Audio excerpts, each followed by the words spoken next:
በኢትዮጵያ ኦርቶዶክስ ቤተክርስቲያን የተወሰኑ ወጣቶች እንደ ፈለገ፣ አኪለ፣ ጋዲሳ፣ ተመስገን፣ ልደት እኔ ማላቃችሁ ሰዎች እነ ኢዮብ ምናምን የምትባሉ ልጆች የኢትዮጵያ ኦርቶዶክስ ቤተክርስቲያን አማኞች መጽሐፍ ቅዱስን እንዲያነቡ በደንብ አድርጋችሁ ተጽዕኖ አድርጋችኋል።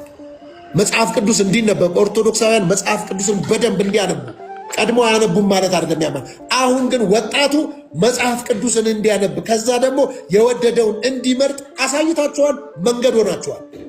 በፊት በዚህ በሶሻል ሚዲያ ኦርቶዶክስ ነኝና በመጽሐፍ ቅዱስ እንወያይ የሚል ማንም አልነበረም።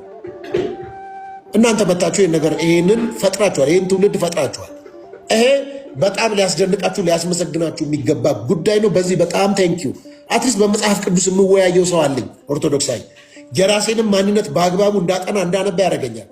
ስለዚህ ከመበሻሸቅ ወጥታችሁ ከአጉል እንቶፈንቶና ከአጉል ስድድብ ወጥቶ ሌላው የሚጠቀምበትን ህይወቱን እንዲመርጥ፣ ህይወት የምርጫ ናት። የሞት አለ የህይወት አለ።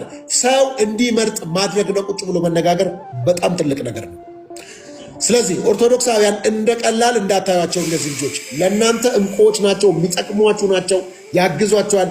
በቤተ ክርስቲያናችሁ ፕሮቴክት ልታረጓቸው የሚገቡ ልጆች ናቸው። በጣም ጠብቋቸው። እነዚህ እንደ ቅርስ የሚታዩ ልጆች ናቸው። በቃ እነዚህ ተንቀሳቃሽ ቅርሶች ናቸው።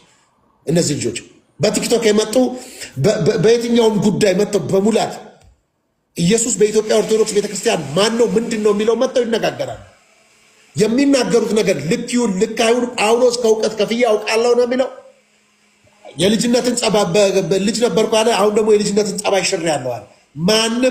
ማንም ተጠቅጥቆ እንደ ጆንያ ተጠቅጥቆ በእውቀት የመጣ የለም። ሁሉም አንብቦ እግዚአብሔር በረዳው መንፈስ ቅዱስ ባገዘው ልክና መጠን ነው የሚሄደው።